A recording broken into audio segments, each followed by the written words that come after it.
네, 4일에 장동혁 대표의 교섭단체 대표연설이 있었습니다.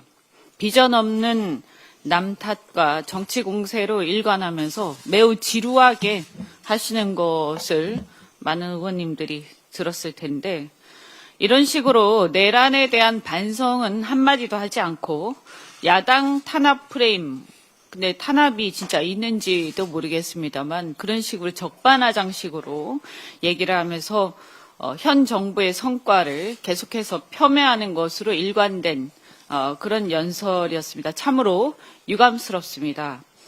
특히 설 명절을 앞두고 이 물가가 굉장히 심각한데, 이 물가 문제를 해결하기 위해서 대통령과 정부가 굉장히 애를 쓰고 있는데도 이와 관련해서 이것을 정부의 재정 지출로 연결을 하면서 계속해서 문제를 삼고 있는데요. 지금 고환율과 고물가는 강달러 등 대외 변수에 기인한 전 세계적인 현상입니다. 이것을 지금 정부가 또 물가를 잡기 위해서 대통령께서 생필품 위주로 해서 굉장히 많은 노력을 하고 있지 않습니까? 그런데 정부가 하고 있는 기본적인 재정 지출, 이런 것들을 가지고 여기에 연결해서 이 마중물 역할을 하고 있는 재정 지출을 여기에 연결해서 폄하하고 비판하는 것은 해도 너무하다라고 생각을 합니다. 특히 최근에 이 관세 협상 관련해서 정부의 쿠팡 제재가 미국 벤스 부통령 등 미국 행정부의 통상 압력을 자초하고 있다, 이런 식의 얘기는 지금 현재 어찌됐든 국민의힘은 대한민국의 정당입니다. 수권을 목표로 하는 거대 야당인데, 이 대한민국의 정당이 자국 정부를 비난하는 것은 외교적 자해라고 생각을 합니다. 우리끼리 할 수 있는 말이 있고 대외적으로 해서는 안 되는 말이 있다라고 생각합니다. 설사 만약에 그러한 미국 내부적인 어떤 로비나 이런 게 있다고 한다면 국민의힘의 이러한 외교적 자해야말로 그 로비의 정당성을 강화시켜주는 그런 거꾸로 된 잘못된 행동 아니겠습니까? 이런 정당한 또 법 집행을 외교 문제로 비화시키고 가짜뉴스를 퍼뜨리고 또 자국 정부를 비판하면서 정쟁화하면서 정치적 이익을 도모하는 것은 너무 나아간 것이다. 이것은 우리 국민들이 다 지켜보고 있습니다. 장동혁 대표를 비롯해 국민의힘은 유의해 주시기 바랍니다. 얼마 전에 1인 1표제 관련해서 중앙위원회 의결이 있었습니다. 이제 그 부분에 대해서 보완할 것들을 하나하나씩 해나가야 된다. 사실은 원래는 보완하고 의결을 해야 되는 거지만 하나하나 이제라도 보완해야 한다고 생각을 합니다. 그런데 이와 관련해서 이틀째 날에 투표를 독려하는, 그러니까 투표를 하지 않은 중앙위원들에게 투표를 독려하는 전화가 왔다고 합니다. 이게 보도가 되었는데요. 저는 매우 심각한 문제라고 생각합니다.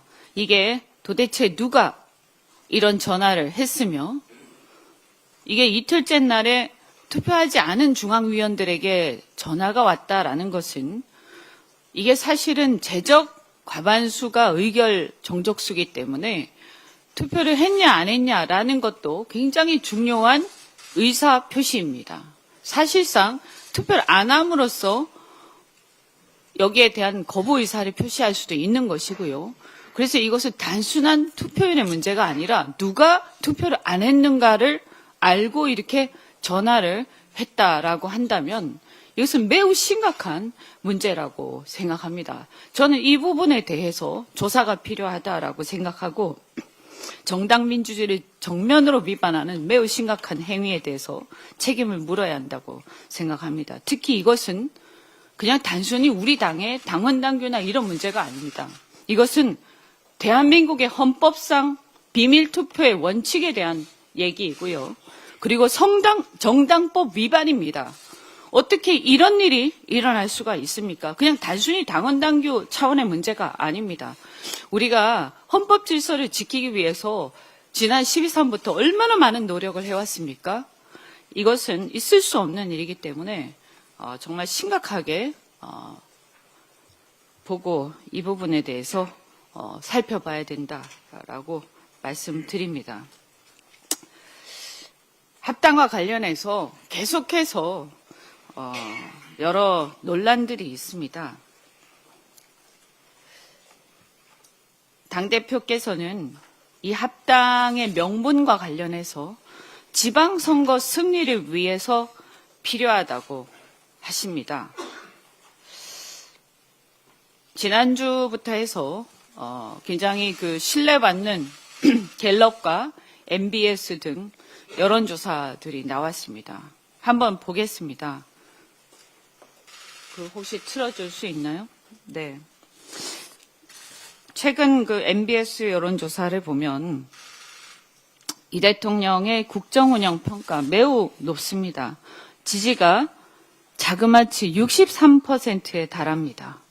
부정은 30%에 불과합니다. 이걸 보면 더 볼 것도 없이 이번 지방선거는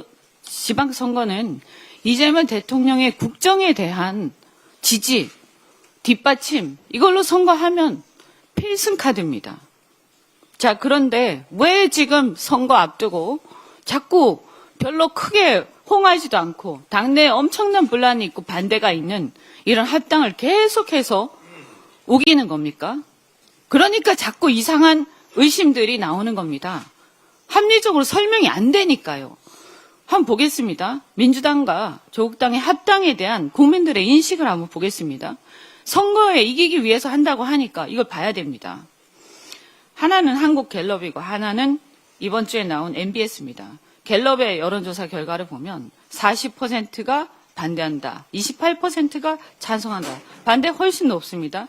자, 일주일 있다가 MBS 반대가 44, 찬성이 29. 더 이게 뭐 똑같이 비교할 수는 없지만 더 커지고 있습니다. 그리고 지역별로 보겠습니다. 보면 이건 MBS입니다. 자, 서울, 경기, 수도권에서 반대가 훨씬 많습니다. 부울경도 한번 보세요. 부울경 이렇게 차이가 큽니다. 저는 이것도 지역별로 보면 대통령 국정 지지율이 부울경도 훨씬 높습니다. 그런데 지금 왜 그 프레임을 바꿔서 합당을 가지고 하면 이게 필승카드입니까? 필망카드입니다. 제가 볼 때는. 그리고 또 넘어가서 갤럽도 보겠습니다. 지역별로 다시 갤럽을 보면 서울 보겠습니다. 서울 43이 좋지 않게 본다, 좋게 본다 불과 20%입니다. 지금 2배가 넘습니다.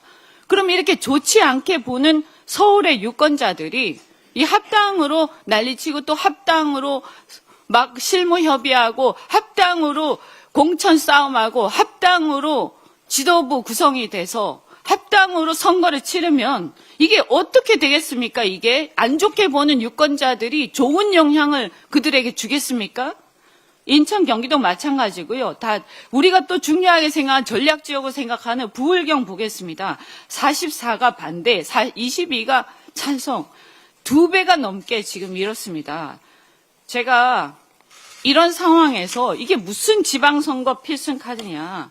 그리고 또 여기에 제가 표시는 안 했지만 20, 30대 굉장히 부정적으로 보는 견해가 많고 그리고 중도층에서 매우 높습니다. 그러면 이렇게 안 좋게 생각하는, 왜 안 좋게 생각할까 한번 생각해 보십시오. 20, 30대 특히 여성들이 왜 안 좋게 생각하겠습니까? 굳이 일일이 얘기하지 않겠습니다.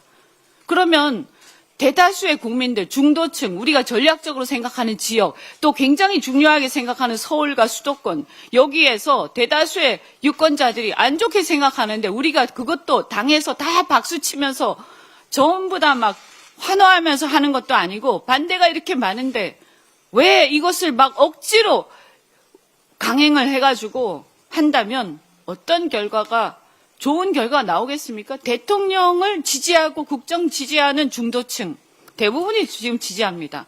그리고 서울, 경기에서도 대부분이 지지합니다.